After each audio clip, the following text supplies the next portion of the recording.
4 hombres adultos en mi sala con papeles de internamiento y un reloj corriendo. Soy don Roberto, 72 años, fundador de Transportes Morales. Piensan que soy carga vencida, pero olvidaron quién es dueño de la flotilla y tiene la última palabra. El aroma del café de olla, recién preparado, todavía perfumaba el comedor, mezclado con el olor del mole poblano que yo mismo había preparado desde temprano. El mantel bordado de Oaxaca, el que traje hace 40 años cuando me casé con mi Guadalupe, estaba impecable, esperando los platos que nunca se servirían. Mis 4 hijos, hombres que cargué en mis brazos, que amamanté con el sudor de mi frente, y la grasa de los tráileres de su padre, estaban parados frente a mí. No hubo abrazos, no hubo besos, no hubo el ruido alegre de la familia llegando a comer. Solo había silencio y un sobremanila en la mesa de caoba. Ricardo, el mayor, tomó la palabra. Siempre fue el vocero, el que habla bonito pero nunca supo apretar un birlo. Se ajustó la corbata, aunque era domingo, y empujó los papeles hacia mí con las yemas de los dedos, como si le fueran a quemar la piel. Papá, hemos hablado extensamente con doctores, abogados. Es por tu propio bien. Su voz temblaba ligeramente, pero sus ojos estaban fríos. Firmamos tu ingreso a una excelente residencia geriátrica. El lugar es un paraíso. Jardines, personal de enfermería las 24 horas. El coche de la residencia ya está afuera esperando. Miré a los otros 3. Carlos miraba al suelo, incapaz de enfrentar a su padre. Miguel se comía las uñas, un hábito que nunca perdió, ni siquiera después de perder la mitad de su herencia en el Palenque. Y Toño, mi bebé, estaba recargado en la puerta con los brazos cruzados. Su cara mostraba que solo quería terminar con esto para volver a su vida de lujos pagada con mi dinero. Una residencia geriátrica. Mi voz salió firme, sin el temblor que esperaban. ¿Piensan que estoy loco o simplemente muy viejo para firmar los cheques de la empresa? Es demencia senil, don Roberto, dijo Miguel con impaciencia. El doctor lo explicó. Olvidas cosas. Es peligroso vivir solo en esta casa tan grande. Y la empresa necesita sangre nueva. Administración moderna. Solté una risa seca y corta. ¿Olvidar cosas? Yo recordaba el precio del diésel sabía exactamente qué día del mes venía cada uno de ellos pidiendo dinero prestado para tapar los hoyos que ellos mismos cavaban. ¿Tienen una hora, papá? Ricardo interrumpió mis pensamientos, tocando el reloj caro que yo le había regalado la Navidad pasada. 1 hora para empacar tu ropa, artículos de aseo.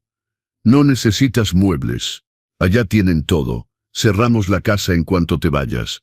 Sentí un dolor agudo en el pecho, un dolor físico, como si una de esas cadenas de carga se hubiera reventado y me hubiera golpeado de lleno. No era dolor de enfermedad, era dolor de traición. Miré alrededor de esa sala. Cada foto en la pared, cada adorno en el librero, cada rayón en el piso de madera tenía una historia. Aquí había velado a su padre, mi finado Pancho, un hombre sencillo que empezó con una vieja combi y muchos sueños. Aquí había curado rodillas raspadas, fiebres altas y corazones rotos por novias ingratas. Y ahora me daban 60 minutos para resumir toda una vida en una maleta de mano. El coche está esperando, repitió Toño desde la puerta con la frialdad de quien despacha cualquier carga. Me levanté de mi silla. Mis rodillas tronaron, la única señal de que el tiempo había pasado para mi cuerpo. Pero mi mente estaba afilada como navaja de barbero. No derramé una lágrima. Llorar les daría la satisfacción de la victoria, el placer de verme como el viejito frágil que inventaron en ese reporte médico falso. Está bien, dije alisándome la camisa. Si es por mi bien, como dicen ustedes. La sorpresa cruzó el rostro de Ricardo. Esperaba gritos. Esperaba que me aferrara a los marcos de las puertas, que suplicara quedarme en mi casa. No conocía al padre que tenía. Veía al amo de casa que hacía pan de elote, pero olvidó al hombre que negoció con huelguistas armados a la orilla de la carretera en los años 80 para asegurar la entrega de la mercancía. Caminé despacio hacia el pasillo, sintiendo sus miradas quemándome la espalda. Subí las escaleras paso a paso, apoyando mi mano en el barandal de madera sólida que Pancho lijó con sus propias manos. Entré a mi cuarto y cerré la puerta. No le puse seguro. No lo necesitaba. No tendrían el valor de entrar. Eran cobardes. Y los cobardes no miran a las víctimas a los ojos cuando se da el golpe. Si estás disfrutando esta historia de justicia y redención, dale like y suscríbete al canal Los Consejos del Abuelo para más lecciones de vida poderosas. Comenta abajo desde dónde nos estás viendo. Me encanta saber de ustedes. El cuarto estaba en penumbra, las cortinas cerradas contra el fuerte sol de la tarde. Me senté en la orilla de la cama por un momento, permitiendo que mis manos temblaran solo unos segundos. Respiré hondo, oliendo el aroma a lavanda de las sábanas. Miré el retrato de Pancho en la mesita de noche. «¿Estás viendo esto, viejo terco?», pensé. «Consentiste demasiado a estos muchachos, les diste el pescado, la caña y hasta pescaste por ellos. Ahora quieren todo el barco». Me levanté y agarré mi maleta de viaje, esa pequeña de piel café que usaba para los viajes al DF cuando había que arreglar asuntos del sindicato. La abrí sobre la cama, que lleva uno cuando lo expulsan de su propia vida. Empaqué 3 mudas de ropa, cómodas pero elegantes. No iba a ir a esa residencia vestido de limosnero. Empaqué mis medicamentos para la presión, mi rosario de madera y el portarretratos con la foto de Pancho. 40 minutos restante. Fui al closet. Aparté los abrigos de invierno que casi nunca usaba y palpé el fondo falso del cajón de calcetines. Mis hijos pensaban que conocían la casa, pensaban que sabían dónde estaba la caja fuerte, esa grande detrás del cuadro en la oficina donde guardábamos escrituras viejas y algo de efectivo. Probablemente ya habían dividido mentalmente esa caja fuerte 1000 veces. Pero Pancho me enseñó algo. Lo verdaderamente valioso lo guardas donde nadie imagina. Jalé el fondo falso del cajón y extraje una carpeta delgada de piel negra, casi imperceptible. Adentro no había dinero ni joyas, había papeles y poder. Estaba mi testamento, actualizado hace 6 meses, cuando noté que las visitas dominicales se volvían raras y las preguntas de cuándo vas a pasar la presidencia se volvían frecuentes. Pero no era solo el testamento, también estaba el poder notarial, las acciones preferentes que nunca revoqué, dándome el control mayoritario de la empresa de transportes, y lo más importante, un expediente. Sí, un expediente, porque un padre que es padre conoce a su hijo, pero un empresario que es empresario audita hasta su propia sombra. En esa carpeta había recibos de desvíos que Ricardo hizo en la sucursal sur para pagarle a su querida. Había pagarés de agiotistas que Miguel firmó usando el nombre de la empresa. Había registros de viajes de negocios de Toño que en realidad eran fiestas en yates de la costa. Y de Carlos, ay de Carlos, había pruebas de incompetencia. Contratos firmados sin leer que casi nos llevaron a la quiebra en 2019, que yo tuve que revertir entre bambalinas sin que él supiera para evitar humillarlo. Sostuve la carpeta contra mi pecho. Mi corazón latía fuerte pero no de miedo. Era adrenalina, la misma que sentía cerrando un contrato millonario. Pensaban que me internaban para tomar el control. No sabían que al sacarme de casa, quitaban mis restricciones emocionales. Dentro de esta casa, yo era papá, y los papás perdonan. Fuera de esta casa, sería solo Roberto, el accionista mayoritario. Y el accionista mayoritario no perdona pérdidas. Miré el reloj. 20 minutos. Fui al baño, me lavé la cara y me apliqué mi labial rojo oscuro, el mismo tono que usé en la inauguración de nuestra central. Arreglé mi pelo blanco en un chongo firme. Me puse mis lentes de lectura en la cadena dorada alrededor de mi cuello. Agarré la maleta en una mano y mi bolso con la carpeta negra en la otra. El bolso pesaba, no por el peso del papel, sino por el peso de la decisión que acababa de tomar. Iba a subirme a ese coche. Iba a ir a esa residencia. Los quejaría pensar que habían ganado, porque el elemento sorpresa es el arma más peligrosa en la guerra. Y acababan de declararme la guerra a la única persona que sabía dónde estaban enterrados todos los cadáveres. Descendí las escaleras, el sonido de mis tacones bajos resonaba en la madera, anunciando mi llegada. Estaban en la sala susurrando, se callaron cuando me vieron. Ricardo miró mi maleta pequeña y sonrió, una sonrisa de alivio mezclada con desprecio. Muy bien, papá. Sensato como siempre. Intentó tomar mi bolso. Déjame cargar eso. Retiré en un movimiento rápido y cortante. No toques mi bolso, Ricardo. Mi voz salió baja, pero cortante como navaja. La maleta la puedes cargar. El bolso se queda conmigo. Son mis documentos personales, cosas de viejo. Él retiró la mano torpemente. Claro, vámonos. El chofer se está impacientando. Salimos al portal. El sol de la tarde era hermoso, dorado sobre el jardín de bugambilias que cuidaba con tanto esmero. Miré las flores por última vez. Probablemente estarían muertas en un mes sin mi riego.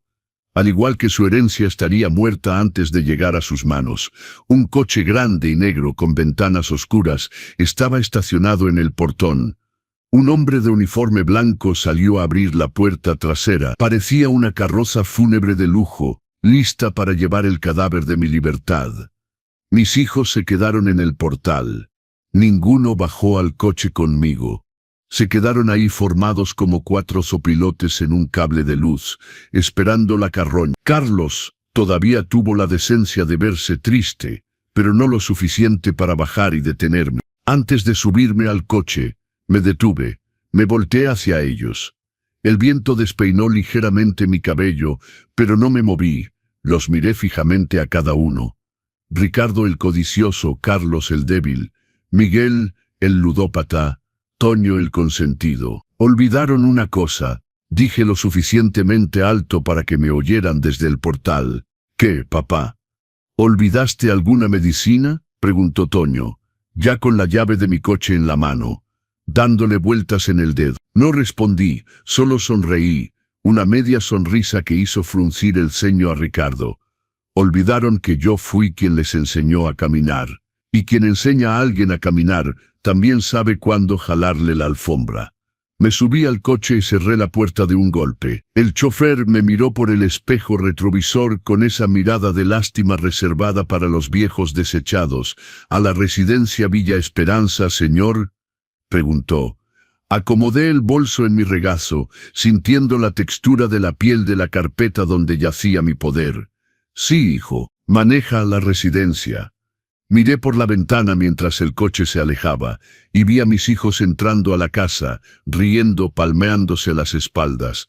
Que los muchachos jueguen a ser amos del mundo unos días. El coche aceleró, dejando atrás 60 años de vida, y 4 extraños que alguna vez llamé hijos, me dieron 1 hora para empacar, pensando que terminaban mi historia.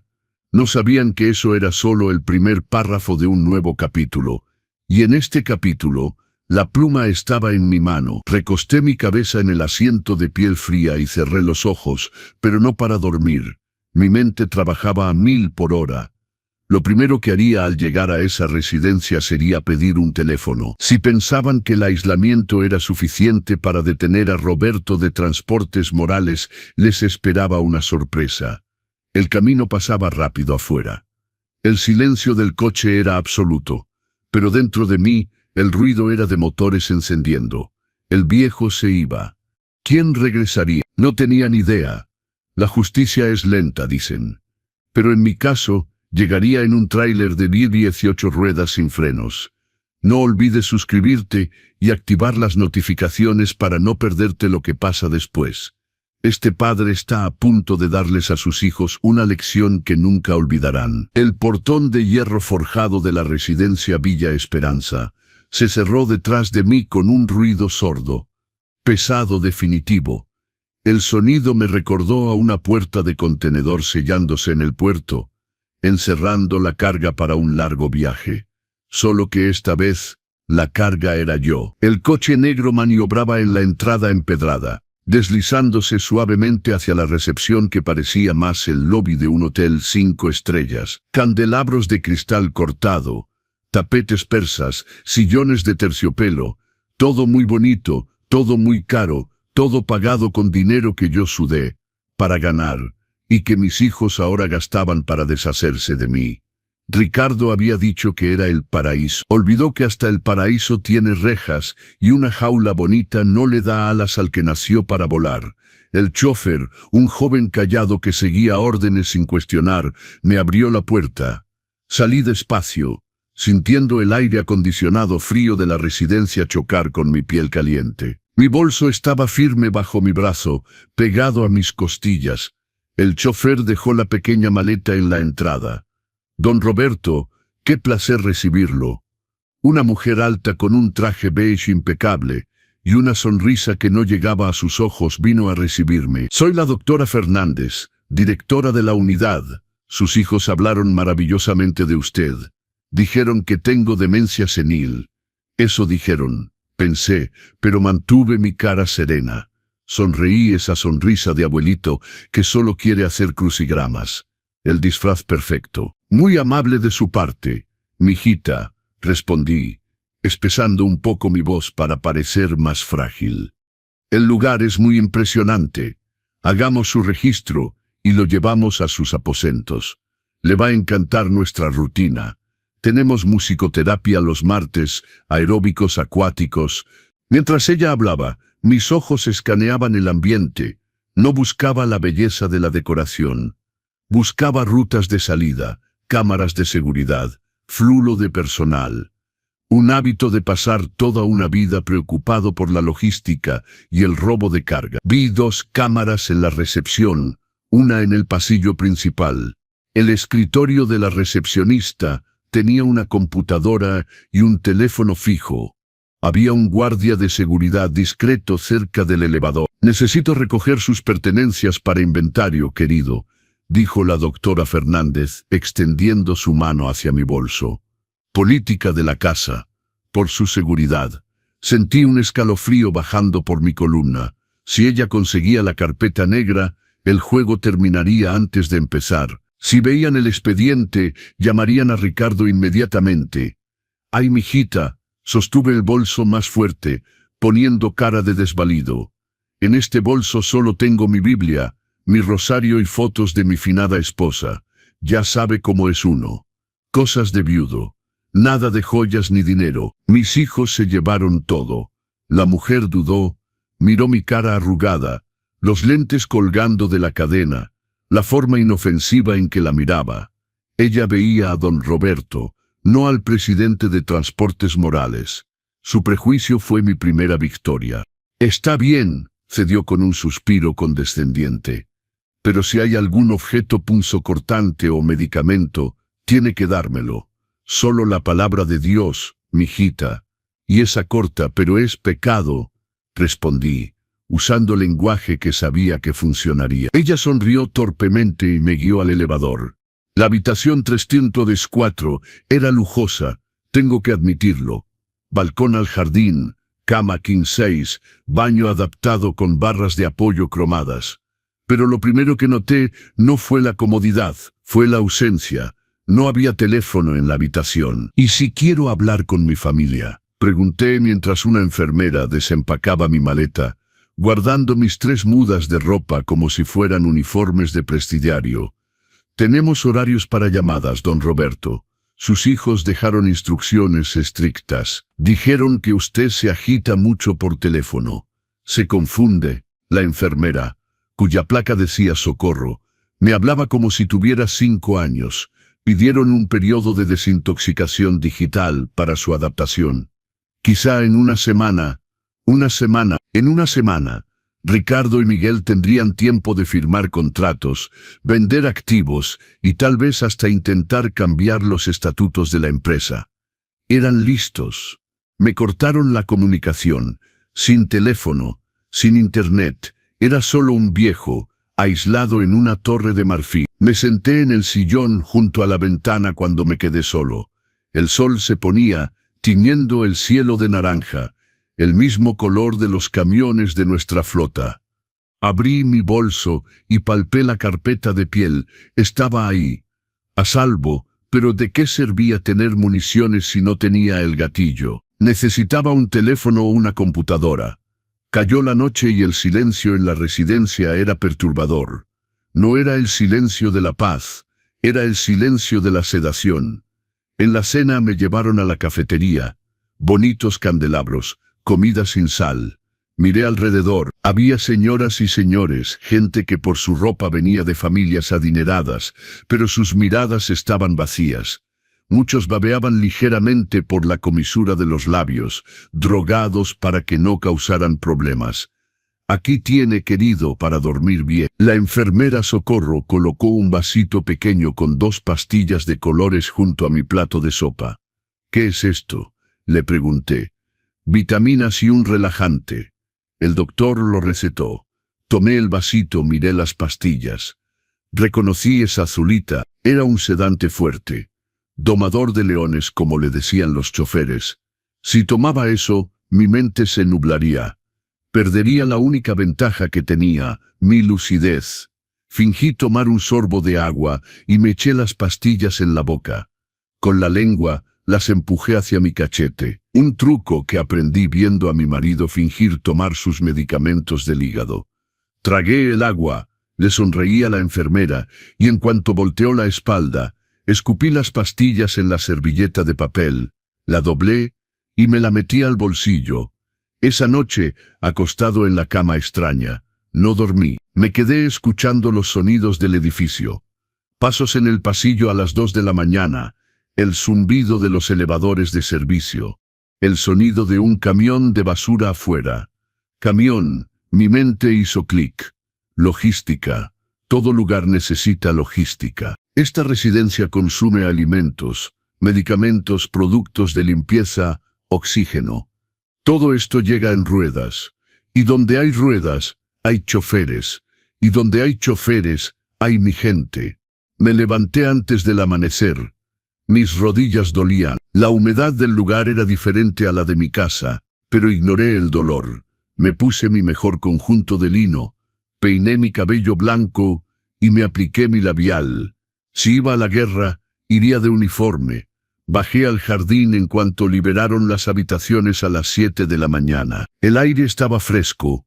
Caminé por los senderos de piedra, fingiendo admirar las orquídeas, pero mis ojos buscaban el área de servicio.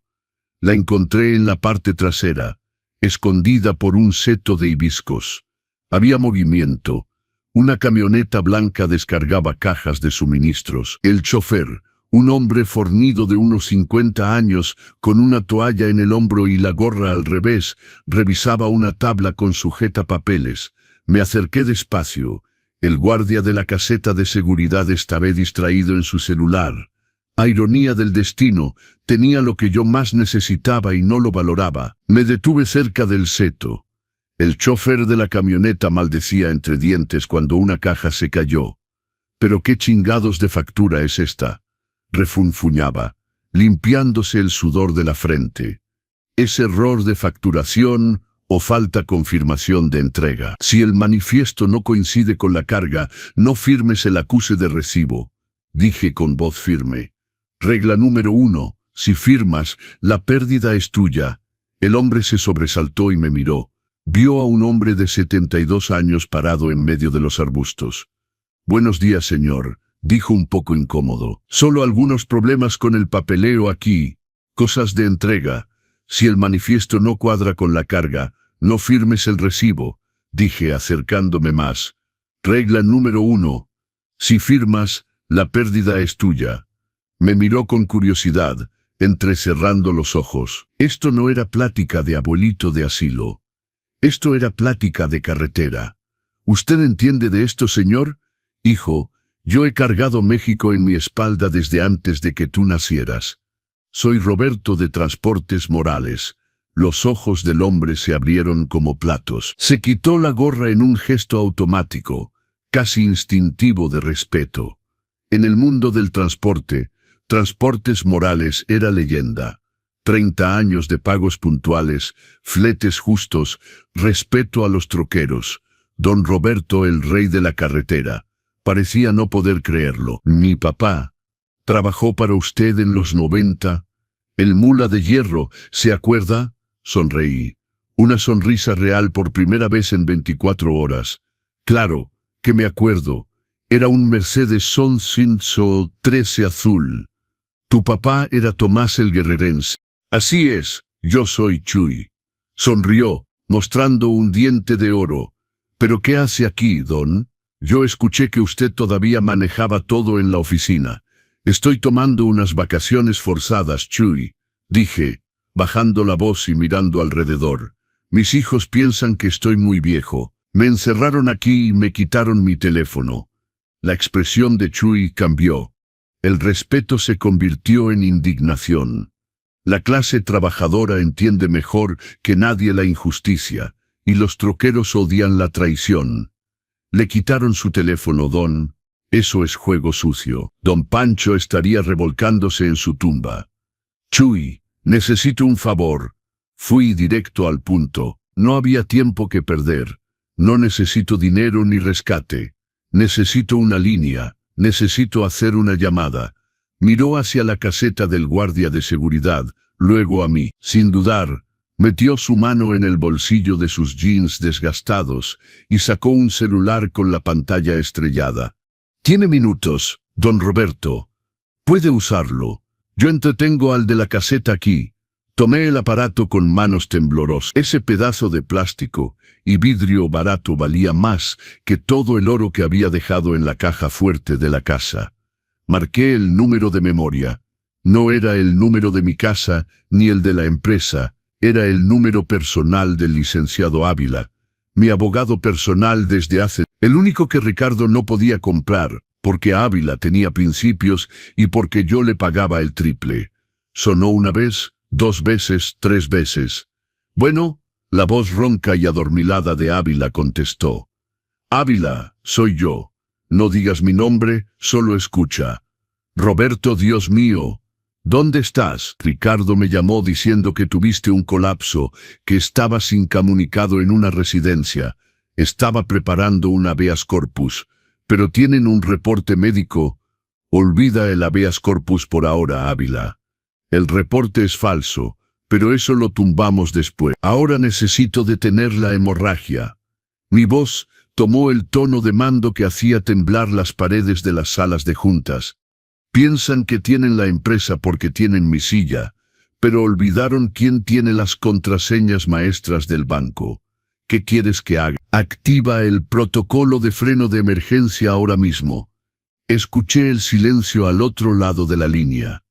El protocolo de freno de emergencia era una medida de seguridad extrema que creamos hace 10 años para casos de secuestro o coerción. Bloqueaba todas las cuentas del holding, congelaba transferencias y ponía los activos de la empresa en estatus inmediato de auditoría forense. Nadie entra, nadie sale, ni un centavo. Roberto, esto va a paralizar la flotilla. Causará caos. Los muchachos no van a poder pagar ni el diésel de la próxima semana. Exactamente, Ávila. Miré el jardín bien cuidado de la residencia, imaginando la cara de Ricardo cuando la tarjeta corporativa fuera rechazada en el restaurante de lujo. Quieren jugar a empresarios, pues van a aprender la primera lección. Sin flujo de efectivo, el motor se funde. En cuanto a ti, ¿estás seguro? Estoy en la central de distribución. Ávila, bromeé, mirando a Chuy que cuidaba la entrada. Tengo mis contactos, bloquea todo y prepara el papeleo para la toma de control. Quiero una auditoría de cada factura que emitió Miguel en los últimos 5 años. ¿Entendido? Considéralo hecho. En 10 minutos, el imperio se detiene. Colgué y borré el registro de llamada. Devolví el teléfono a Chuy. Gracias, hijo. No sabes lo que acabas de hacer. Sí lo sé, don Roberto. Le ayudo al patrón a poner orden en la casa. Me guiñó el ojo. Vengo aquí todos los lunes y jueves. Si necesita algo, no más avise calladito a los de la ruta. Roberto no se ha jubilado. Solo paró a recargar gasolina. Regresé al jardín principal con mi corazón latiendo en un ritmo firme y fuerte. Caminé hacia una banca de madera bajo un árbol frondoso y me senté. Abrí mi bolso, saqué mi rosario y empecé a rezar como un buen viejito inofensivo. Mientras pasaba las cuentas de madera entre mis dedos, empecé a imaginar lo que estaba pasando allá afuera. En este momento, Ricardo debe estar llegando a la oficina, sentándose en mi silla de piel, poniendo los pies en mi escritorio de caoba. Debe estar llamando a la secretaria, ordenando un expreso y sintiéndose rey del luendo. Pronto sonaría su teléfono. Sería el gerente del banco. Licenciado Ricardo, tenemos un problema. Las cuentas están congeladas, todas. Luego llamaría Carlos desde el departamento de compra. Ricardo, los proveedores de diésel no recibieron el anticipo. Están cortando el suministro. Y Toño llamaría desde la agencia de autos importados, donde probablemente estaba intentando comprar un coche nuevo con el bono, que pensaba que iba a recibir. No pasó el coche, carnal. Salió bloqueado. Una sonrisa delgada brotó en mis labios. Me dieron 1 hora para salir de casa. Yo tomé menos de 5 minutos para quitarles el piso de debajo. Miré mis manos. Eran manos arrugadas con manchas de la edad. Venas prominentes, manos que habían lavado ropa en tinas de cemento, que habían cambiado llantas de camión bajo la lluvia, que habían firmado contratos millonarios. Miraban estas manos y veían debilidad, veían el pasado. Lo que no entendían es que el pasado es la cimentación. Y cuando metes mano a los cimientos de un edificio sin saber lo que haces, el techo se te cae en la cabeza. La doctora Fernández apareció en la puerta de vidrio que daba al jardín, haciéndome señas. Don Roberto, hora de la terapia ocupacional. Vamos a pintar en lienzo hoy. Me levanté despacio apoyándome en la banca.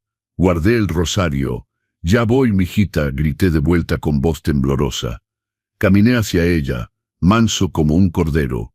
Por dentro era un lobo que acababa de encerrar a las zorras en el gallinero y tirar la llave. Querían mi internamiento. Pues bueno, ahora yo estaba seguro aquí adentro con cama, comida y ropa limpia.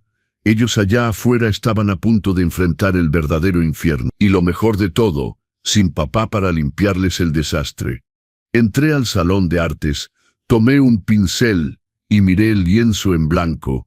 La maestra, una joven animada, preguntó, ¿qué va a pintar hoy, don Roberto? Un paisaje, flores. Hundí el pincel en pintura roja, un rojo vivo, color de alerta, color de pérdida, color de sangre.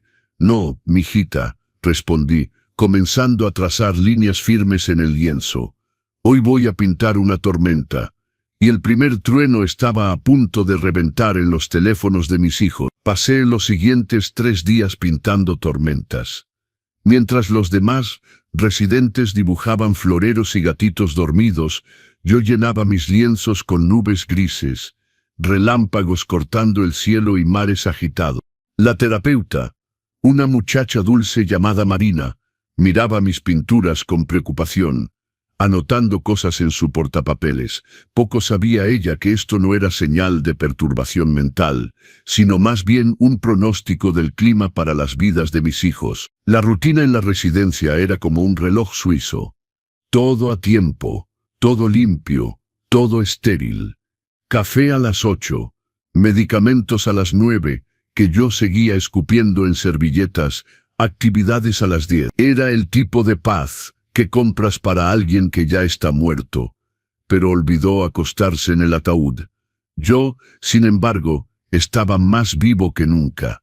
Con cada carada del postre de gelatina, sin sabor, imaginaba el teléfono sonando en el escritorio del presidente de Transportes Morales. Sabía exactamente cómo funcionaba el protocolo de freno de emergencia. Era silencioso el primer día, una transferencia rechazada aquí, un pago congelado al proveedor allá, pero al tercer día, el aceite empezaba a derramarse del motor. Fue el miércoles por la tarde cuando terminó la calma. Yo estaba en el jardín sentado en mi banca usual, fingiendo leer una revista vieja de chismes, cuando vi el coche de Ricardo entrar a toda velocidad por el portón. No se detuvo en el estacionamiento de visitas. Dejó su coche importado bloqueando la entrada. casi golpeando la ambulancia de la unidad. Sonreí por dentro, pero por fuera ajusté mis lentes e hice mi mejor cara de ausente. Venía marchando hacia mí con Miguel pisándole los talones. Ricardo, quien siempre se vestía como lord inglés, traía la camisa por fuera y la corbata floja. Miguel se comía las uñas con tanta fuerza que parecía que quería arrancarse los dedos. «Papá», gritó Ricardo, ignorando a la enfermera que pedía silencio. «Papá, necesitamos hablar ahora». Levanté lentamente los ojos como si despertara de una siesta. «Ricardo». «Miguel». Mi voz salió temblorosa, exagerando la actuación. «Ay, pero ya es domingo otra vez. ¿Cómo vuela el tiempo en este lugar bendito?» «No es domingo, papá, es miércoles», replicó Miguel, sudando a mares. Algo pasó con las cuentas de la empresa. El banco congeló todo. ¿Todo? ¿Todo? Abrí los ojos grandes, llevándome la mano al pecho. ¿Congelaron? ¿Será que es día festivo del banco? En mis tiempos había muchos de esos. No es día festivo. Ricardo se arrodilló frente a mí, poniéndose a la altura de mis ojos. Su olor era a cigarros y café rancio. «Papá», el gerente dijo que fue una orden de bloqueo interno. Cambiaron las contraseñas maestras y el token de seguridad no funciona. Necesitamos tu clave de acceso, la que tenías guardada en la caja fuerte. ¿Dónde está? Lo miré con la ternura de quien mira a un niño que no sabe amarrarse los zapatos. «Clave de acceso», repetí despacio, frunciendo el ceño. «Ricardo, hijo, me trajiste aquí porque mi cabeza no está bien. ¿Recuerdas?», el doctor dijo. «¿Cómo era? Demencia senil. Ya ni me acuerdo dónde pongo mis lentes. Imagínate contraseñas de banco». «¿Sí te acuerdas?». Miguel explotó, pateando la pata de la banca. «Deja de fingir. Tenemos pagarés que vencen hoy. El proveedor de llantas dijo que no va a entregar ni una cámara si no pagamos el embarque anterior antes de las 4 de la tarde. «Miguel, cálmate», pedí, encogiéndome como si estuviera asustado. «Me estás poniendo nervioso». La doctora Fernández dijo que no puedo tener emociones fuertes. Ricardo agarró el brazo de su hermano y respiró hondo, intentando recuperar su compostura de empresario exitoso. «Papá, escucha, es grave. Si no pagamos las llantas, 30 camiones van a quedar parados mañana. Si los camiones se paran, pagamos multas contractuales a la minera. La multa es de millones. ¿Entiendes eso?». «Entiendo, hijo. Es mucho dinero».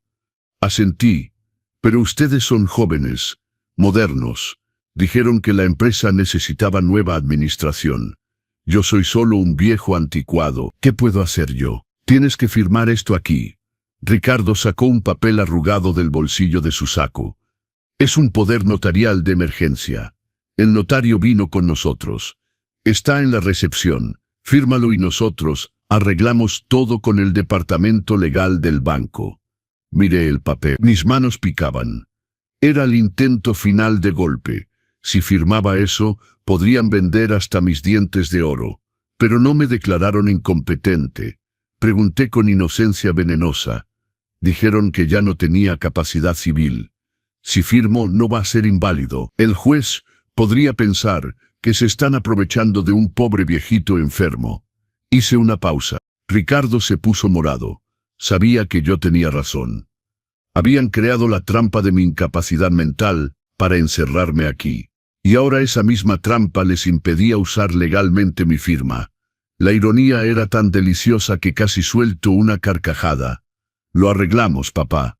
El notario es amigo, solo firma». Empujó una pluma Montblanc en mi mano. Sostuve la pluma. Mi mano tembló a propósito. Acerqué la punta cerca del papel. Ambos contuvieron la respiración, los ojos fijos en la tinta azul a punto de tocar la página.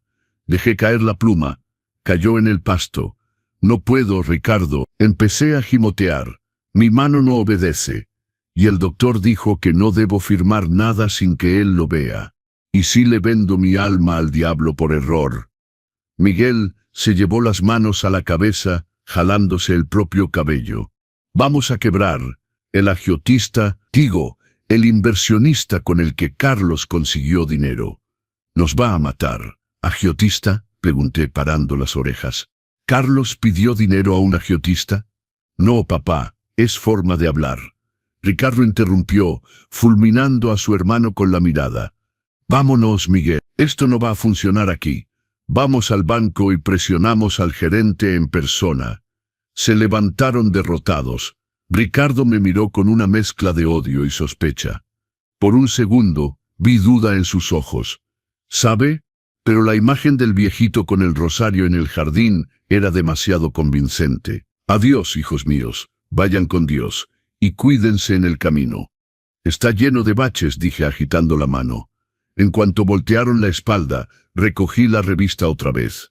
Mi corazón latía fuerte, no de miedo sino de pura adrenalina. La primera batalla estaba ganada. Estaban desesperados, y la gente desesperada comete errores. Las cosas se están calentando. Si estás amando esta clase magistral de estrategia, dale like y suscríbete a los consejos del abuelo. Deja un comentario diciéndome desde dónde nos ve. ¿Estás con el equipo de Don Roberto, o los hijos merecen otra oportunidad? El jueves, día de entrega, fui a buscar a Chuy en la parte de atrás. Esta vez no necesitaba esconderme tanto.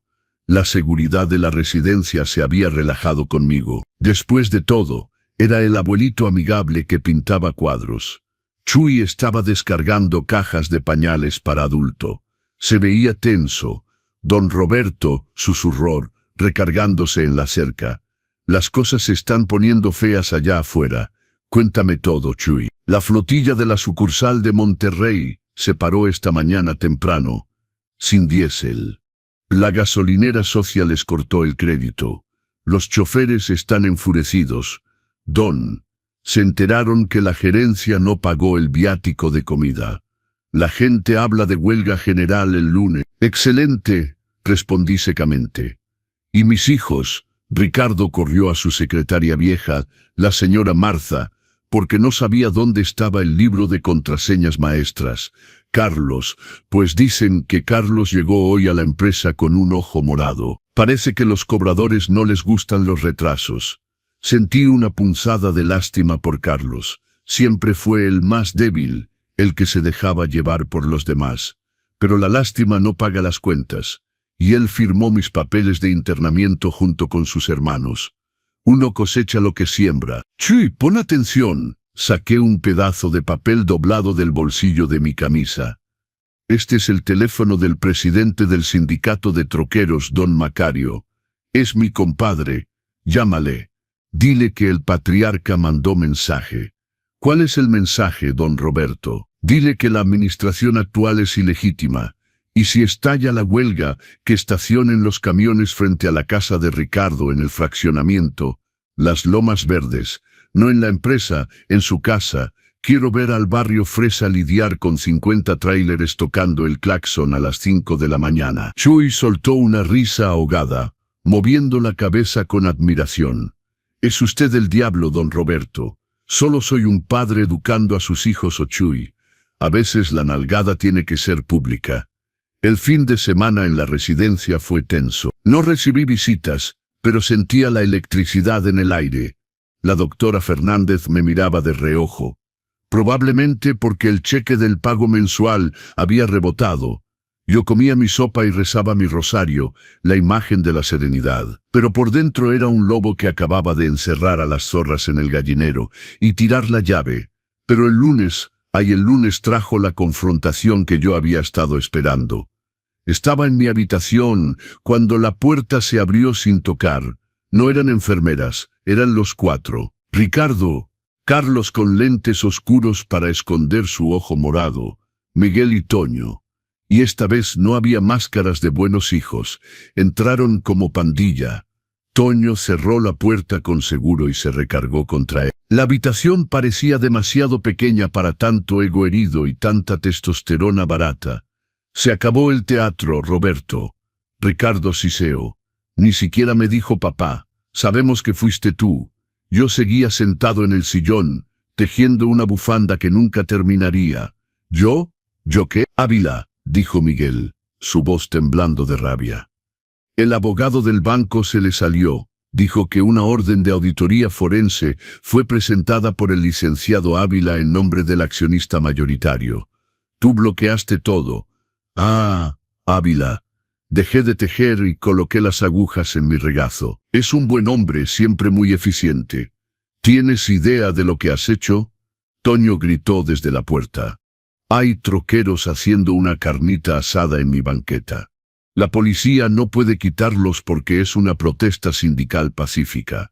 Mi esposa se fue de la casa con los niños. Me arruinaste la vida. Les di una hora, ¿recuerdan? Hablé quedito, pero mi voz llenó la habitación. Me levanté despacio. No necesité apoyo. Me paré erguido, enfrentándolos. El viejito senil se había ido de paseo. Quien estaba aquí era el dueño de la flotilla. Una hora para empacar 60 años.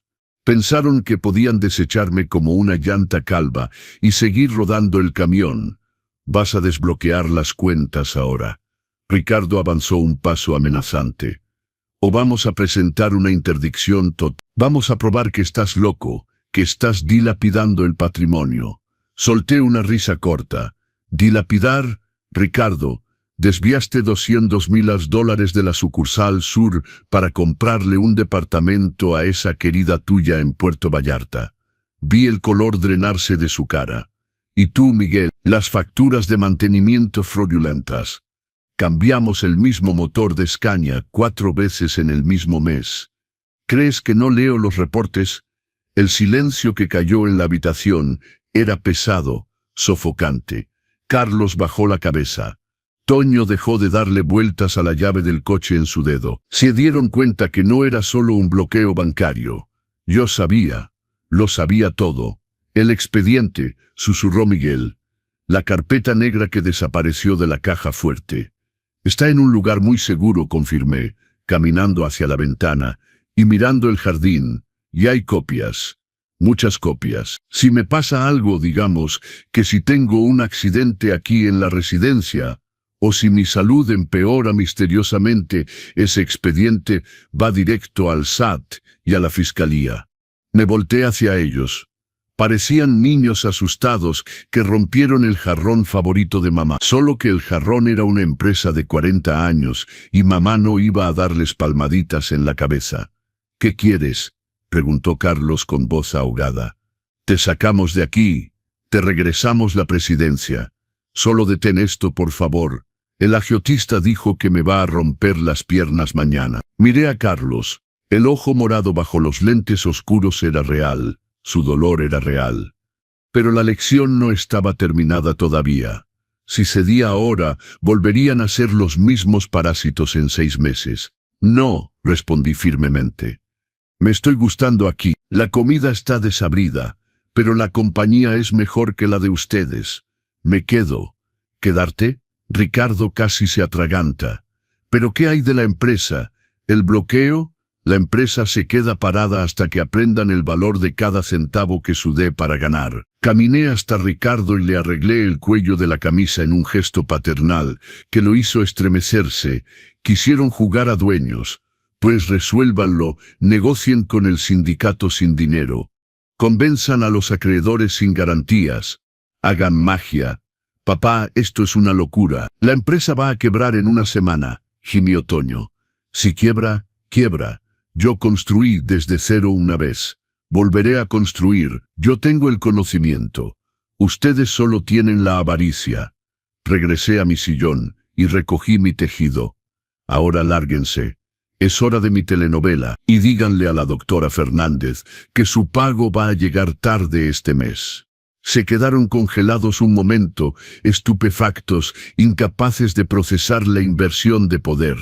Yo, el prisionero, tenía la llave de su celda. Ellos, los carceleros, estaban atrapados en la libertad que tanto querían. Uno por uno salieron de la habitación. El sonido de sus pasos en el pasillo era el sonido de la derrota. Yo estaba solo otra vez. La habitación estaba en silencio, pero mi mente ruidosa. Había presionado el botón nuclear. La empresa estaba sangrando. Mis hijos estaban en peligro real. Carlos podría salir lastimado de verdad. Sentí un apretón en mi corazón, Era instinto de padre gritando que lo salvara, que firmara el cheque, que arreglara todo como siempre lo hacía. Pero tragué las lágrimas. Si los salvaba ahora, los perdería para siempre. Necesitaban tocar fondo para descubrir que el suelo que pisaban estaba hecho de mi sacrificio. El calendario en la pared de mi oficina marcaba 6 meses desde el día que regresé a la silla del presidente. 6 meses desde que el camión rojo de Chuy se estacionó en el patio y yo bajé para apagar el incendio que mis propios hijos habían iniciado. La sala de juntas, que antes estaba llena de cajas de pizza y el olor del miedo, ahora olía a cera para muebles y café recién hecho. Pero el cambio más grande no estaba en los muebles ni la limpieza. Estaba en el silencio. No era el silencio vacío de cuando me internaron, sino el silencio productivo de gente trabajando en serio. Me levanté y fui a la ventana de cristal que daba al patio de maniobra. Allá abajo la operación funcionaba como reloj. Camiones iban y venían, cargados con esperanza y mercancía. No había más huelgas, no más gritos, no más ministeriales en la puerta.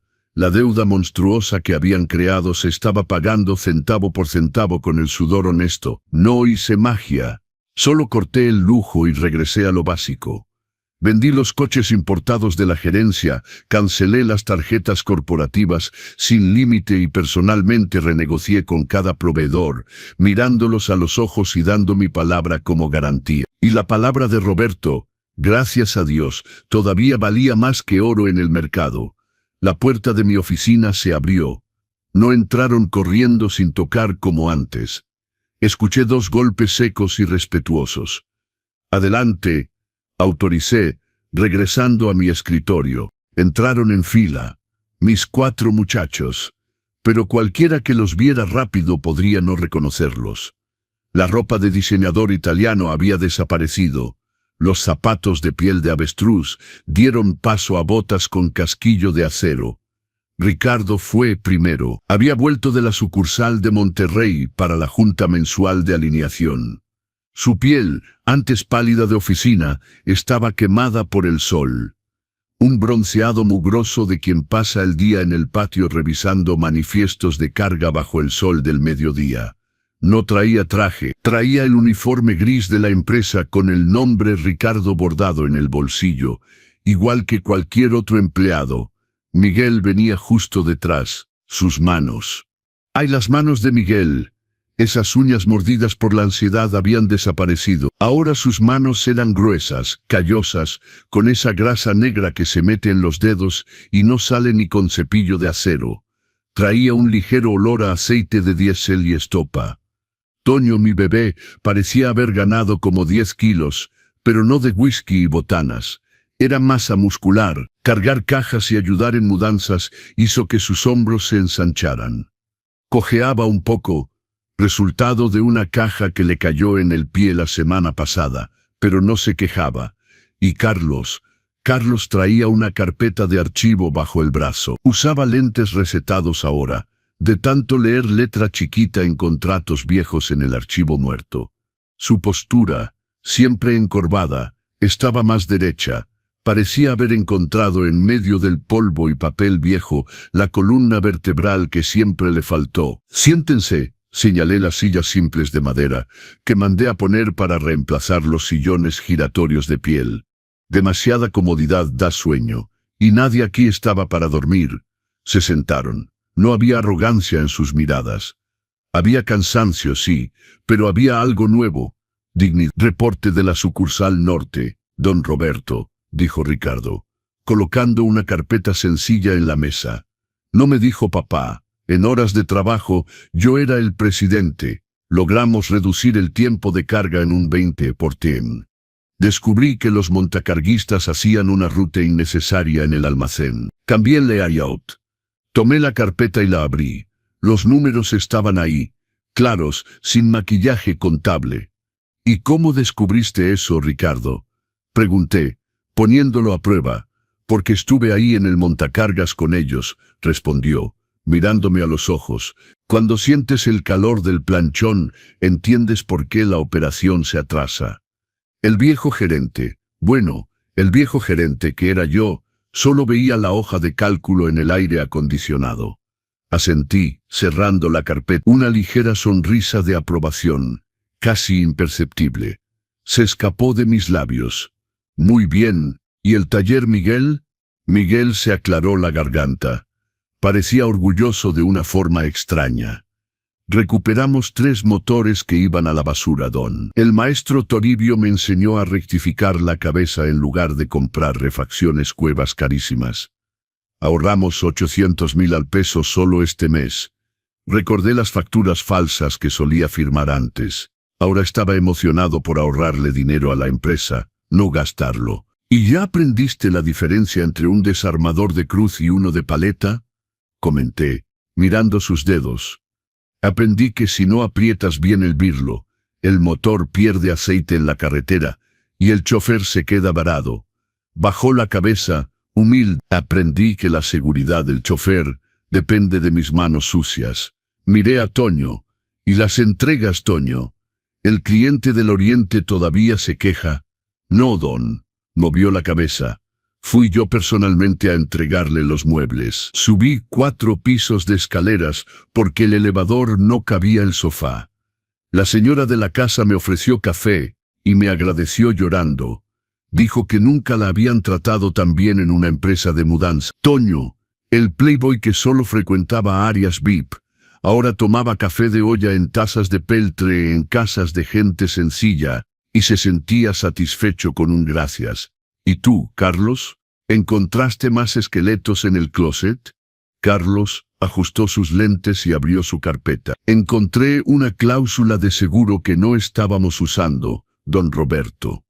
Tenemos derecho a un reembolso retroactivo de 5 años por la flota detenida en mantenimiento. Ya armé el caso y se lo mandé al licenciado Ávila. Debería meter como 4 millones de pesos al flujo la próxima semana. 4 millones de pesos. Carlos, el incompetente como le decían sus hermanos, acababa de pagar la nómina del mes con atención al detalle. Me recargué en mi silla. El silencio regresó a la habitación, pero ahora era un silencio cómodo. Miré a esos 4 hombres y por primera vez en años vi a los hijos que Pancho había soñado. No eran perfectos.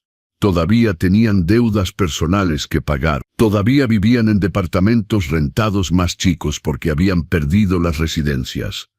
Todavía se quejaban del dolor de espalda, pero eran hombres, hombres de verdad. ¿Saben por qué los cité hoy? Pregunté. Se miraron entre ellos, aprensivos. El miedo al viejo todavía existía. ¿Para correarnos?, preguntó Ricardo con un hilo de voz. Sé que la sucursal norte mejoró, pero no los cité para correrlos. Lo interrumpí, los cité porque hoy es viernes. Y en Transportes Morales, el viernes es día de raya. Saqué 4 sobres Manila del cajón. Eran los recibos de nómina, salarios de mercado, compatibles con las funciones que ahora desempeñaban. Gerente de patio, ayudante de mecánico, ayudante de mudanza, archivista. Sin bonos millonarios, solo lo justo. Empujé los sobres por la mesa. Los tomaron como si fuera lo más valioso del mundo. Y lo era. Era el primer dinero limpio que ganaban en mucho tiempo. Pueden revisarlo, dije. Los descuentos por las pérdidas que causaron ya están descontados. No va a sobrar mucho, pero va a alcanzar para pagar renta y comida. Ricardo sostuvo el sobre y sus ojos se llenaron de lágrimas. Papá, empezó, y esta vez lo permití. Tenías razón en todo. Pensábamos que la empresa era una vaca lechera, que nunca se secaba. No sabíamos el peso de la cubeta. La cubeta es pesada, hijo, respondí, sintiendo un nudo en la garganta. Y quien carga la cubeta tiene que tener brazos fuertes y columna derecha. Ustedes tenían la columna chueca de la vanidad. Tuve que romperla para arreglarla. Me levanté y fui a la puerta de la oficina, abriéndola. Váyanse. El turno terminó, pero el lunes quiero a todos puntuales. Ricardo regresa al norte en el primer camión. Se levantaron. Uno por uno pasaron junto a mí. No hubo abrazos melosos ni disculpas dramáticas. Hubo apretones de manos firmes, apretones de manos de gente cerrando un contrato de respeto mutuo. Cuando Carlos, El último estaba saliendo, se detuvo y me miró. El ojo morado había sanado hacía meses, pero la lección permanecía. Gracias, papá, susurró, por no darte por vencido con nosotros, aunque merecíamos que nos tiraras a la calle. Los padres no se dan por vencidos, Carlos. Los padres educan. A veces con un beso, a veces con el cinturón. Ustedes necesitaban el cinturón de la realidad. Cerré la puerta cuando desaparecieron por el pasillo. Regresé a la ventana. Vi a los 4 caminando por el patio hacia la parada del camión. Estaban platicando, riéndose de algo. Miguel empujó juguetonamente el hombro de Toño. Parecían hermanos otra vez, no socios rivales tratando de derribarse. Bajé al patio. Necesitaba sentir el suelo de mi empresa. El sol se estaba poniendo, tiñendo el cielo de ese naranja que tanto me gustaba, el color de la pintura de nuestro primer camión. Pasé por el taller. Los mecánicos estaban lavando las manos para irse a casa. Don Roberto, el maestro Toribio, el jefe de mantenimiento, vino a saludarme.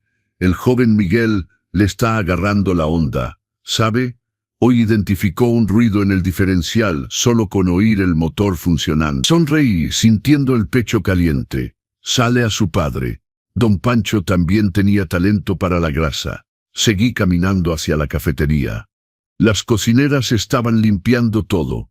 El olor a frijoles de la olla todavía estaba en el aire. Don Roberto, le guardé un pedazo de pan de elote, gritó María, una cocinera de 20 años en la empresa. Gracias, María. Lo paso a recoger al rato. Me senté en una de las bancas largas de la cafetería vacía. Miré alrededor.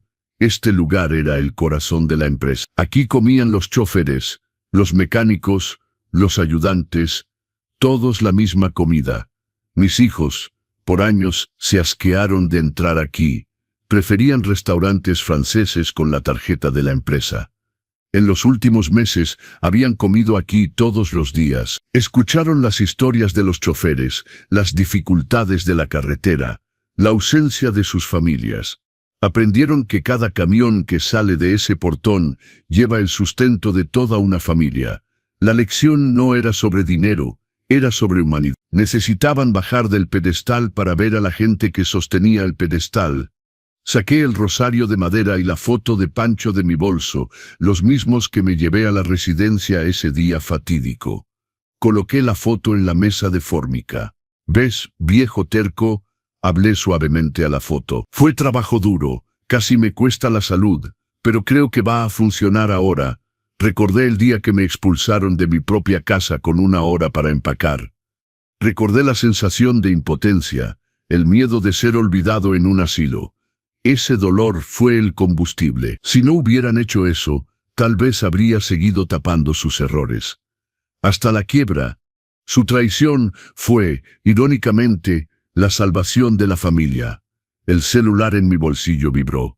Era un mensaje de Chuy. Jefe, el embarque de vacunas llegó a destino.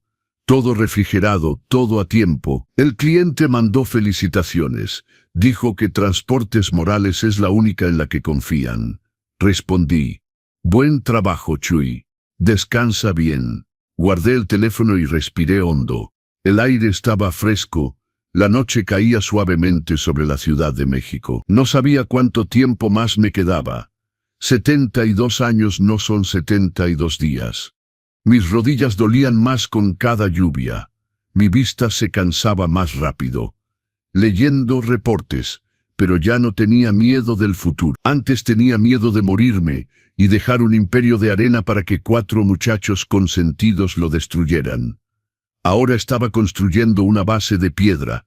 Todavía no estaban listos para tomar la presidencia. Tal vez faltaba otro año, tal vez 5. Pero estaban en el camino, estaban aprendiendo que el liderazgo no se hereda, se gana. Me levanté de la banca, alicé mi traje, pasé la mano por mi cabello blanco inmincable, y agarré mi bolso, ese mismo bolso donde había cargado el expediente que tumbó su arrogancia. Ahora dentro solo había el rosario, la foto y las llaves de mi casa.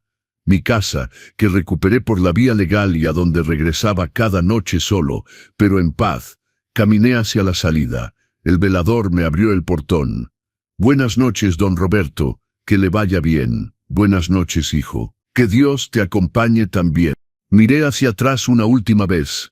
El letrero de neón, Transportes Morales, se iluminaba en la parte superior del edificio, rojo brillante contra el cielo oscuro. La S parpadeaba un poco.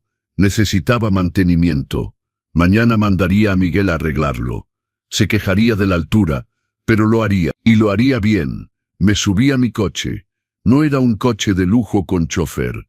Era mi viejo sedán que yo mismo manejaba. Arranqué el motor y sentí la vibración en mis manos. Manos viejas, manos manchadas, pero manos firmes. Mis hijos pensaron que podían forzarme al retiro. Pensaron que mi historia había terminado en la puerta de esa residencia. Pocos sabían que la mejor parte de cualquier libro siempre es el final, cuando todos los cabos sueltos se amarran y entiendes el porqué de cada sufrimiento. Metí primera velocidad y salí despacio. El camino estaba abierto frente a mí, y mientras tuviera diésel en las venas y la pluma en la mano, nadie decidiría mi destino por mí. El patriarca estaba vivo. Y la flotilla, la flotilla nunca había estado en mejores manos. Pero déjenme regresar al momento en que todo cambió. Al día en que salí de Villa Esperanza. Fueron 2 días. Ese fue el tiempo exacto que tomó para que el imperio de cartón de mis hijos se derrumbara bajo la lluvia ácida de la realidad. Lo vi todo en la televisión de 40 pulgadas de la sala común de la residencia, sentado en mi sillón favorito, mientras los demás residentes cabecaban al sonido de programas de cocina. Pero yo no estaba viendo recetas de pastel. Estaba viendo las noticias locales. La imagen en pantalla era caótica, pero para mí se veía como una sinfonía siendo dirigida desde la distancia. Protesta de troqueros paraliza entrada a fraccionamiento de lujo en las Lomas Verdes, decía el encabezado en letras rojas y negritas. La cámara mostraba una línea interminable de tráileres, tractores y doble remolque estacionados, bloqueando el portón principal donde vivía Ricardo. El sonido de los claxones era ensordecedor, incluso a través de la tele. Vi a un reportero entrevistando a don Macario, mi compadre del sindicato, quien hablaba con la elocuencia de alguien que tiene tanto el derecho como los callos para probarlo. No nos vamos de aquí hasta que la gerencia pague lo que debe, gritaba don Macario al micrófono. Y queremos hablar con don Roberto. Esta nueva administración no le hace honor a los pantalones que trae puestos. Sonreí, tomando un sorbo de té de manzanilla tibio. Eso era música para mis oídos. Pero la sonrisa murió cuando la cámara cortó a una imagen temblorosa de celular, mostrando a Carlos siendo escoltado por guardias de seguridad, fuera de la central de la empresa, con un grupo de acreedores gritando en la puerta. Se veía como si hubiera envejecido 10 años. El ojo morado estaba peor, hinchado, casi cerrando completamente la visión del lado izquierdo. Mi corazón de padre se apretó. Era un dolor físico, una puñalada aguda que ninguna medicina de esa residencia podía curar. Ver a un hijo sufrir, aunque sea por su propia culpa, va contra la naturaleza. Quise llamar a Ávila en ese momento y decirle que detuviera todo. Ya basta, diría. Paga las deudas, libera el dinero. Pero mi mano se mantuvo firme en el apoyabrazo. Si los salvaba ahora, los estaría condenando a ser niños malcriados para siempre. El acero solo se endurece en el fuego, y ellos necesitaban arder un poquito más para convertirse en hombres. Don Roberto. La voz de la doctora Fernández me sacó de mis pensamientos. Me volteé despacio. La postura de la directora había cambiado. La arrogancia pulida de quien trata con un viejo desechable había desaparecido. En su lugar había ansiedad nerviosa. Sostenía un portapapeles contra su pecho como escudo. Sí, mijita, respondí, manteniendo el personaje sereno. Ha habido un pequeño problema administrativo con su mensualidad prepagada. El cheque que dejó su hijo Ricardo. Bueno, el banco lo regresó por fondos insuficientes. Tragó grueso. Intentamos contactar a los otros responsables, pero nadie contesta. El dulce sonido de cheques rebotados, Ricardo, que siempre presumía de crédito ilimitado, ahora no podía ni pagar el asilo de lujo donde encerró a su padre. «Qué pena, doctora Fernández», hice una cara de desaprobación. «Mis muchachos deben ser muy olvidadizos. Ya sabe cómo están las cabezas de los jóvenes hoy en día, llenas de aire. Comprenderá que no podemos mantener el hospedaje sin garantías». Intentó ser firme, pero sus ojos seguían desviándose a la tele donde la imagen del caos de la empresa se reproducía en loop. Ya debía haber sumado 2 más 2. El viejito senil del cuarto 304 era el dueño de ese huracán en las noticias. «No se preocupe, mijita». Me levanté, alicé mi camisa y me quité mis lentes de lectura. «Mi estancia aquí terminó. Mi chofer viene por mí en 10 minutos. Pero no puede irse, don». El reporte médico, el internamiento involuntario, caminé hasta ella, invadiendo su espacio personal. No necesité pararme de puntitas para parecer más grande. Mi presencia llenaba la habitación. «El reporte es falso, doctora Fernández, y usted lo sabe». Aceptó mi internamiento sin exámenes, solo con la palabra de 4 hombres que pagaron una cuota de urgencia bien gorda. Vi el pánico surgir en sus ojos. Yo no sabía, no. «Mi abogado, el licenciado Ávila, está llegando con un actuario y un equipo médico independiente para una valoración. Si yo fuera usted, empezaría a preparar las excusas para el Consejo Médico Estatal». Se puso pálida, retrocediendo 2 pasos. «Perdone, yo... Ahora si me disculpa, tengo una empresa que salvar». La dejé tartamudeando en el lobby y fui a la habitación a recoger mi maleta. No me llevé todo. Dejé la ropa de cama de la residencia y los medicamentos que nunca tomé. Solo me llevé mi bolso con el expediente, la pequeña maleta de piel y mi orgullo, que ahora pesaba el doble. Cuando bajé, Ávila estaba en la recepción. No estaba solo. Había 2 policías de civil y un actuario. La doctora Fernández firmaba papeles con manos temblorosas, sudando frío en el aire acondicionado. «Roberto», Ávila vino a abrazarme. El olor a colonia vieja y tabaco era el olor de la libertad. «¿Estás bien? ¿Te lastimaron? La única herida aquí va a ser en los egos de mis hijos, Ávila». Arreglé mi cabello. «El coche está afuera». El coche y Chuy insistió en manejar su propio camión. Dijo que el patrón no se sube a un Uber. Solté una risa buena y libre. Caminé por la puerta principal de la residencia sin mirar atrás. El sol de la tarde me pegó en la cara y respiré hondo el aire contaminado de la Ciudad de México. Sabía a Victoria. En la calle, estacionado ilegalmente y ocupando 3 lugares, estaba el camión de Chuy, un Scania rojo, pulido, brillando como joya. Él estaba en la puerta, sonriendo de oreja a oreja. «La carroza ha llegado, don Roberto», gritó. Subí a la cabina con su ayuda. Mis rodillas se quejaron, pero la sensación de estar arriba, viendo el mundo desde arriba, valía cualquier dolor. «A la central, Chuy. Vamos a ver qué queda de mi escritorio».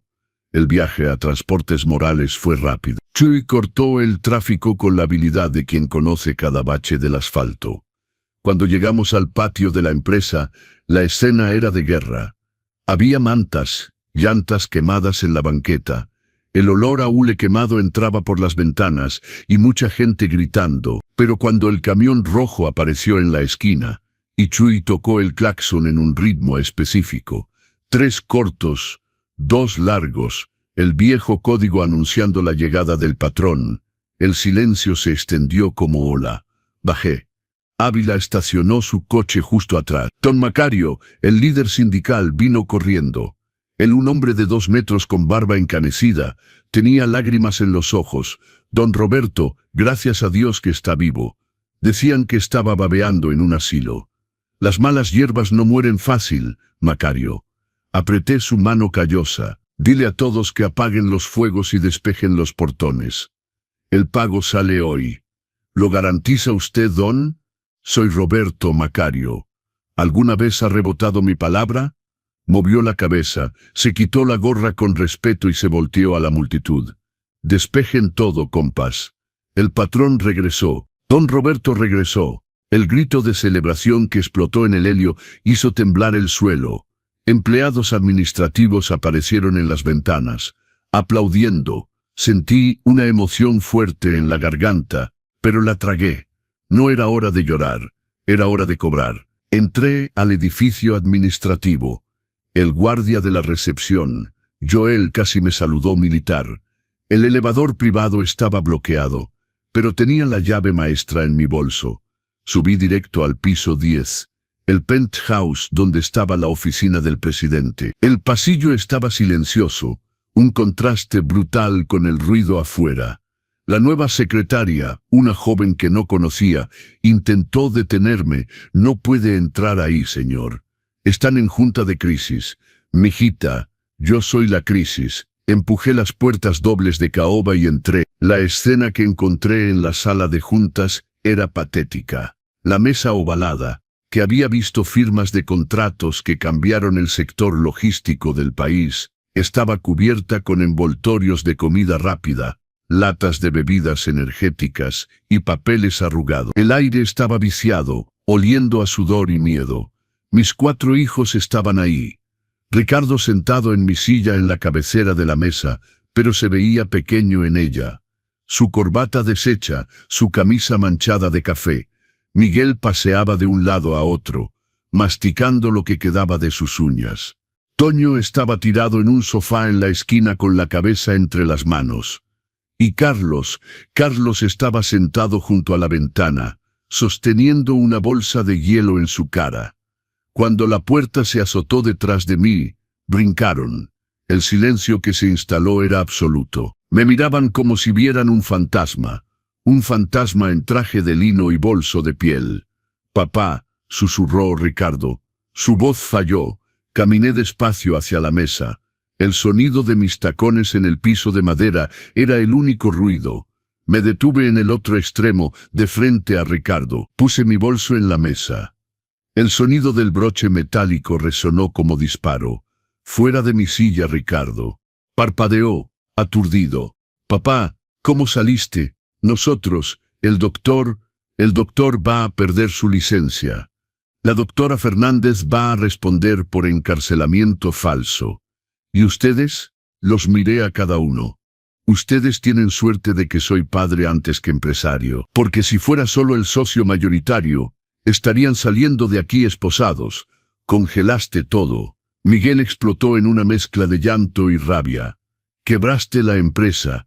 Íbamos a perder todo hoy. Los agiotistas andan tras Carlos.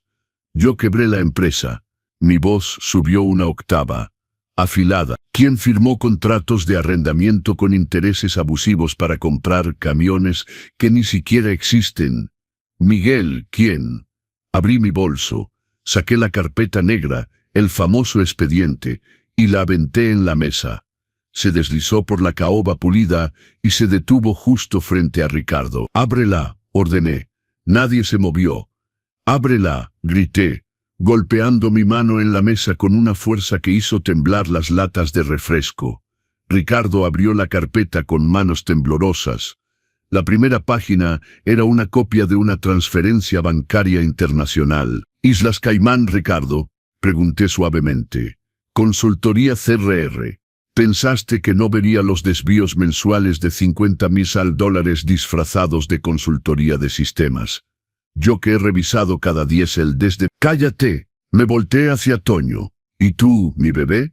¿El Playboy?» Facturas de refacciones falsas, emitidas por una empresa fantasma registrada a nombre de tu novio. $100,000 en 6 meses mientras nuestros choferes dormían en la carretera porque recortaste el presupuesto de hospedaje. Toño se encogió en el sofá, llorando bajito. Miguel, lo señalé sin siquiera mirarlo a los ojos. Deudas de Palenque pagadas con efectivo de mantenimiento bajo el agua. Pusiste en riesgo la vida de nuestros choferes, Miguel. Refacciones reconstruidas vendidas como nuevas. Si un camión hubiera perdido los frenos y matara a alguien, la sangre estaría en tus manos. Miguel se desplomó en una silla cubriéndose la cara. Caminé hacia Carlos. No me miraba, el ojo morado palpitaba. Era el único que parecía estar verdaderamente avergonzado. Y tú, Carlos, el débil. Firmaste deudas que no eran tuyas para impresionar a estos 3 buitres, y ahora quien paga es la empresa. Lo siento, papá, sollozó. No supe decir que no. Pues vas a aprender, porque desde hoy la palabra no va a ser lo que más escuches. Regresé a la cabecera de la mesa. Ricardo todavía estaba sentado ahí, paralizado. Dije fuera de mi silla. Se levantó, tropezando, casi cayendo. La postura de CEO visionario había desaparecido. Todo lo que quedaba era un hombre mediocre que intentó usar zapatos muy grandes. Me senté. El cuero de la silla crujió, amoldándose a mi espalda como un abrazo viejo. Apoyé los codos en la mesa, entrelacé los dedos y miré a los 4 hombres derrotados frente a mí. Esta es la situación, empecé con la voz calmada de quien dicta un testamento. Ávila ya desbloqueó las cuentas operativas. Los salarios se están pagando ahorita. Los proveedores críticos recibirán pago antes de que termine el día. La huelga se acabó. Suspiraron aliviados, pero continué y el aire se puso pesado otra vez. Su vida fácil terminó con la huelga. ¿Qué vas a hacer?, preguntó Ricardo, intentando recuperar una pizca de dignidad. ¿Corrernos? Somos socios estatutarios. No los voy a correr, eso sería demasiado fácil. Se irían a su casa, vivirían de dividendos y seguirían siendo inútiles. Sonreí, pero no había alegría en mi cara. Van a trabajar de verdad. Tomé 4 sobres de mi bolso y los aventé en la mesa. Ricardo, te vas a la sucursal norte. Serás gerente de patio. Vas a aprender a revisar carga con 40 grados de calor, sin aire acondicionado, sin secretaria. Eres el empleado número 402. Estás loco. Soy el director comercial. Eras director comercial. Ahora eres empleado número 402. Si no quieres, puedes irte. Pero si te vas, entrego este expediente al SAT, mañana en la mañana. Tu elección, trabajo honesto o la cárcel. Se calló, tragándose su orgullo. Miguel, te vas al taller. Serás ayudante de mecánico. Vas a lavar refacciones con petróleo hasta que tus manos queden tan callosas como las de tu padre. Y tu salario será retenido para pagar el hoyo que creaste. Toño, te vas a la carretera. Serás ayudante de mudanza. Vas a cargar cajas en tu espalda, subir escaleras, escuchar quejas de clientes. Vas a aprender el valor del sudor. Y Carlos, lo miré. Tú te quedas aquí en el archivo muerto. Vas a organizar 40 años de documentos solo. Y vas a tener tiempo para pensar cómo decir no la próxima vez que alguien te pida hacer una estupidez. El silencio en la habitación era absoluto. Se miraban entre sí, incrédulos. Esperaban gritos, tal vez hasta golpes, quizá expulsión. Pero trabajo, duro. Ese era el peor castigo para quienes nacieron con cuchara de plata. Tienen 1 hora, dije, repitiendo las palabras que ellos usaron contra mí ese domingo.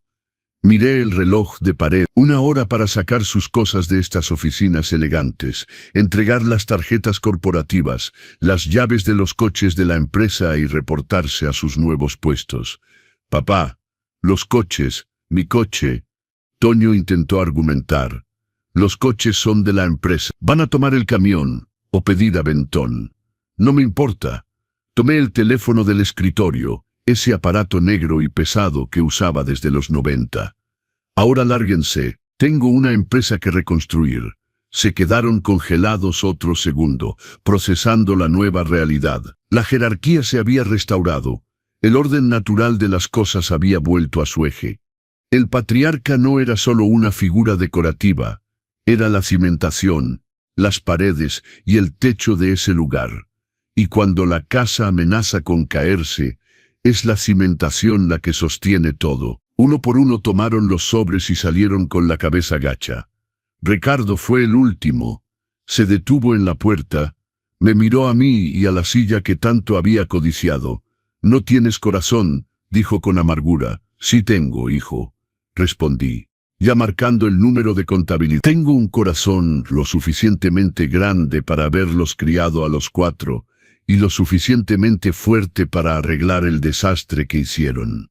Un día, Cuando tus manos estén sucias de grasa y tu conciencia limpia, me lo vas a agradecer. Salió y azotó la puerta. Yo me quedé solo en la enorme habitación. El sol de la tarde entraba por la ventana, dorando el polvo que flotaba en el aire. Respiré hondo. Estaba exhausto. Mis 72 años pesaban en cada hueso de mi cuerpo. Pero por primera vez en meses, no me sentía como un viejo inútil. Me sentía como Roberto. Y así, amigos, pasaron esos 6 meses que ya les conté. 6 meses de verlos transformarse. 6 meses de dolor, sudor y aprendizaje. Ahora parado en mi oficina mirando el patio donde trabajan, sé que tomé la decisión correcta. Todavía no están listos para la presidencia. Tal vez en 1 año, tal vez en 5, pero están en el camino correcto. Aprendieron que el liderazgo no se hereda, se gana con las manos sucias y la espalda dolorida. Mis hijos pensaron que podían forzarme al retiro con 1 hora para empacar. Pensaron que mi historia terminaba en la puerta de Villa Esperanza. Pero ellos olvidaron algo fundamental: quien enseña a alguien a caminar también sabe cuándo jalarle la alfombra. Y cuando la alfombra se jala, o aprendes a mantener el equilibrio, o te caes de boca. Ellos se cayeron, pero yo estuve ahí para enseñarles a levantarse, porque eso es lo que hacen los padres de verdad. No te dan todo, te enseñan a ganártelo. Miro la foto de Pancho en mi escritorio. Lo logramos, viejo. Fue doloroso, pero lo logramos. El teléfono suena. Es Chuy. Ton, el embarque a Tijuana salió perfecto. 0 retrasos. Bien hecho, hijo. Nos vemos el lunes. Cuelgo y miro por la ventana una última vez. El letrero de neón, Transportes Morales, brilla contra el cielo del atardecer. La S ya no parpadea. Miguel la arregló ayer. Se quejó de la altura, pero lo hizo bien. Me pongo mi saco, tomo mi bolso y salgo de la oficina. En el estacionamiento está mi viejo sedán. Lo arranco y siento el motor vibrar. Mientras salgo del patio, veo a mis 4 hijos subiendo al camión de personal. Van cansados, sucios, pero van juntos. Van platicando, van sonriendo, van siendo hermanos otra vez. Sonrío y acelero hacia mi casa. Esa casa que recuperé, donde ahora vivo solo pero en paz. Porque al final del día, no importa cuántas batallas ganes en la oficina si pierdes la guerra en casa. Yo estuve a punto de perderlo todo. Pero me dieron 1 hora para empacar, y en esa hora empaqué mi dignidad, mi fuerza y mi estrategia. Ellos pensaron que me quitaban todo. No sabían que me estaban dando el arma perfecta. Tiempo para planear. Y cuando un viejo con experiencia tiene tiempo para planear, los jóvenes con arrogancia no tienen ninguna oportunidad. Esta es la lección que quiero que se lleven, amigos. Nunca subestimen al que construyó lo que ustedes solo heredaron, porque quien puso los cimientos sabe exactamente dónde están las grietas, y cuando llegue el momento, sabrá exactamente dónde empujar para que todo se venga abajo. Pero también sabrá cómo reconstruir, porque eso es lo que hacen los patriarcas verdaderos. No solo construyen imperios, construyen hombres, y eso, mis amigos, vale más que todo el oro del mundo. Gracias por acompañarme en esta historia. Si te gustó, no olvides darle like, suscribirte a los consejos del abuelo y compartir esta historia con alguien que necesite escucharla. Déjame en los comentarios, ¿qué harías tú en el lugar de don Roberto? ¿Perdonarías más rápido o fuiste más duro? Nos leemos en la próxima historia. Que Dios los bendiga.